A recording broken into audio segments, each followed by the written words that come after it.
គោលការណ៍10យ៉ាងដើម្បីក្លាយជាមនុស្សថ្មី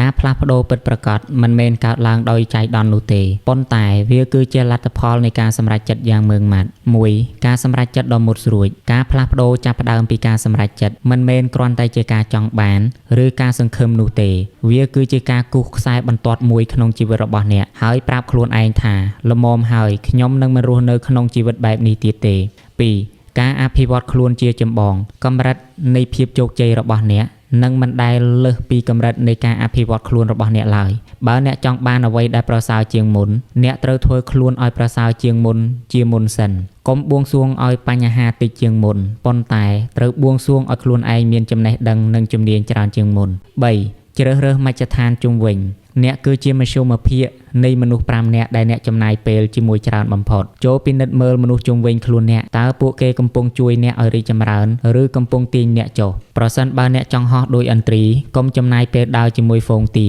4. វិន័យគឺជាស្ពានវិន័យគឺជាស្ពានដែលតភ្ជាប់រវាងគោលដៅនិងការសម្រេចបានវិន័យមានន័យថាការធ្វើរឿងដែលចាំបាច់ត្រូវធ្វើទោះបីជាពេលខ្លះអ្នកមិនចង់ធ្វើវាក៏ដោយ 5. កុំខ្វល់ពីអ្នករិះគន់នៅពេលដែលអ្នកចាប់ផ្ដើមផ្លាស់ប្ដូរមនុស្សចាស់ៗដែលធ្លាប់ស្គាល់អ្នកអាចនឹងរិះគន់ឬព្យាយាមទាញអ្នកឲ្យត្រឡប់ទៅរកសភាពដើមវិញព្រោះការរីកចម្រើនរបស់អ្នកធ្វើឲ្យពួកគេមានអារម្មណ៍មិនស្រណុកស្រួលចូលដើរទៅមុខដោយមិនចាំបាច់ងាកក្រោយ 6. ភាពជាប់លាប់ភាពជោគជ័យមិនមែនកើតចេញពីការធ្វើអ្វីមួយអស្ចារ្យម្ដងម្កាលនោះទេប៉ុន្តែវាបានមកពីការធ្វើរឿងសាមញ្ញៗដែលត្រឹមត្រូវឲ្យបានជាប់លាប់បំផុតប្រៀបដូចជាដើមឫស្សីដែលចំណាយពេលច្រើនឆ្នាំដុះឫសក្នុងដីមុននឹងវាលូតកម្ពស់យ៉ាងលឿនក្នុងពេលតែប៉ុន្មានសប្តាហ៍ 7. ចក្ខុវិស័យដែលជំរុញទឹកចិត្តត្រូវមានរូបភាពអនាគតមួយដែលច្បាស់លាស់និងរំភើបរហូតដល់វាមានកម្លាំងទាញអ្នកឲ្យក្រោកពីគេងរាល់ព្រឹកចក្ខុវិស័យដែលច្បាស់នឹងធ្វើឲ្យអ្នកមិនងាយបោះបង់នៅពេលជួបការលំបាក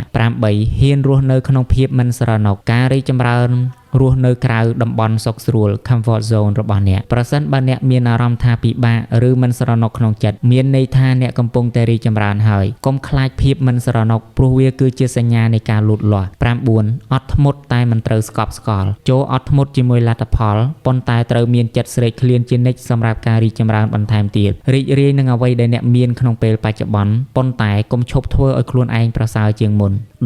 ការពារចិត្តគំនិតរបស់អ្នកចិត្តគំនិតរបស់អ្នកគឺជាទ្រព្យសម្បត្តិដែលមានតម្លៃបំផុតចូលប្រុងប្រយ័ត្នចំពោះអ្វីដែលអ្នកមើលអ្វីដែលអ្នកស្ដាប់និងអ្វីដែលអ្នកអានកុំដាក់សម្រាមឬព័ត៌មានអវិជ្ជមានឬការនិយាយដើមគេចូលក្នុងចិត្តរបស់អ្នកឲ្យសោះរង្វាន់ដ៏ធំបំផុតនៃការខំប្រឹងប្រែងមិនមែនជាលុយកាក់ឬទ្រព្យសម្បត្តិដែលអ្នកទទួលបាននោះទេប៉ុន្តែវាគឺជាមនុស្សដែលអ្នកបានក្លាយជានៅក្នុងដំណើរការនោះ